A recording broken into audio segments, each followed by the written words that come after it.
ओम श्री शक्ति नमः। ओम श्री शक्ति नमः। ओम श्री शक्ति नमः। ओम श्री शक्ति नमः। ओम श्री शक्ति नमः। ओम श्री शक्ति नमः। अथ त्रयोदशो अध्याय। राजा जन्मेजय द्वारा अम्बा यज्ञ और श्रीमद देवी भागवत महापुराण का महात्म्य।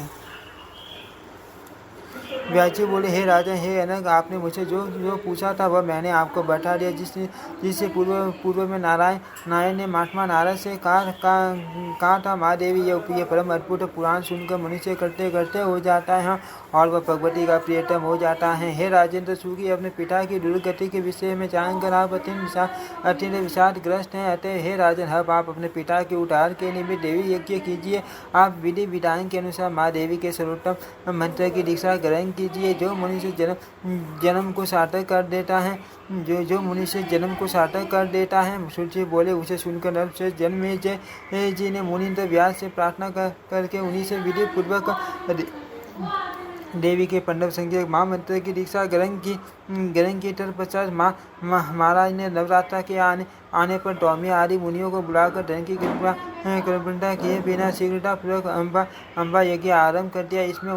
इसमें उन्होंने भगवती जगदम्बा की प्रसन्नता के लिए उनके समक्ष ब्राह्मणों के द्वारा इस परम उत्तम देवी भागवत महापुराण पाठ कराए। इस यज्ञ में उन्होंने असंख्य ब्राह्मण सुवासिनी स्त्रियों, कुमारी कन्या, ब्रह्मचारियों, दीनों तथा अनाथों को भोजन कराए। तत्पश्चात धन दान के द्वारा उन सभी को पुण्य संतुष्ट करने के बाद पृथ्वीपति जन्मेजय यज्ञ समाप्त करके जो ही अपने स्थान पर विराजमान हुए, उसी समय प्रज्वलित अग्नि की शिखा के समान तेज वाले देव ऋषि नारद अपनी महती नामक वीणा बजाते हुए आकाश से उतरे। उन नारद मुनि को देखकर आश्चर्यचकित हो महाराज जन्मेजय अपने आसन से उठ खड़े हुए और उन्होंने आसन आदि उपचारों से उनका पूजन किया। तत्पश्चात वे कुशल क्षेम संबंधी प्रश्न करके उनके आने का कारण पूछने लगे। राजा बोले, हे साधु, आप कहाँ से आ रहे हैं? आप मुझे यह बताइए कि मैं आपकी क्या सेवा करूँ। मैं आपके आगे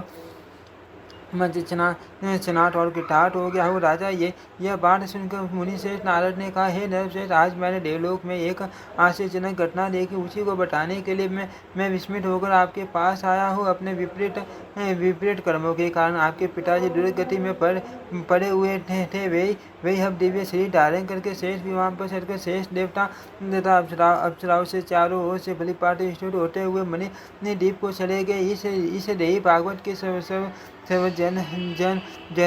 नित फल तथा देव यज्ञ के फल से ही आपके पिताजी उत्तम गति को प्राप्त हुए हैं। हे कुलभूषण, आप धन्य तथा करते करते हो गए हैं और आपका जीवन सफल हो गया है। आपने नरक से अपने पिताजी जी का उद्धार कर दिया है और आज देवलोक में आपकी मान कीर्ति और अधिक विस्तृत हो गई है। सूर्य बोले, हे मुनिवरों, और नारद जी का यह वचन सुनकर महाराज जन्मेजय का हृदय प्रेम से गदगद हो गया और वे अद्भुत कर्मों वाले व्यास जी के चरण कमलों पर गिर पड़े। वे कहने लगे, हे देव, आपकी कृपा से ही मैं कृतार्थ हुआ हूँ। हे माँ मुनि, नमस्कार के अतिरिक्त मैं आपके लिए विशेष कर ही क्या सकता हूँ। हे मुनि, आप मुझ पर इसी प्रकार अनुग्रह सदा करते रहे। राजा का यह वचन सुनकर भगवान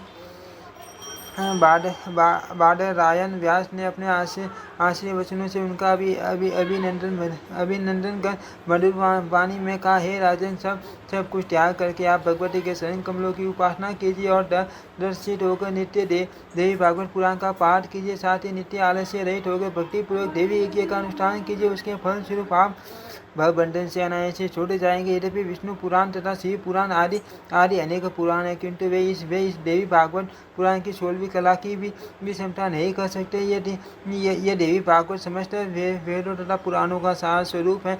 ये नरश्रेष्ठ, जिसे देवी भागवत में साक्षात मूल प्रकृति का ही प्रतिपादन किया गया है, उसके समान अन्य कोई पुराण भला कैसे हो सकता है।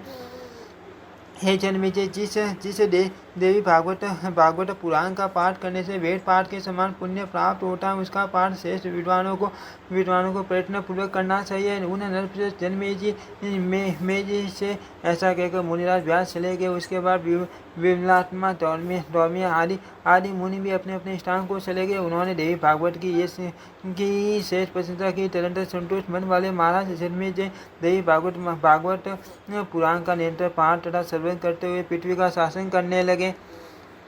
लगे इति श्रीमद्देवी भागवते महापुराणे अष्टादशशास्त्रे चैताय द्वादश स्कन्धे जन्मे जय नाम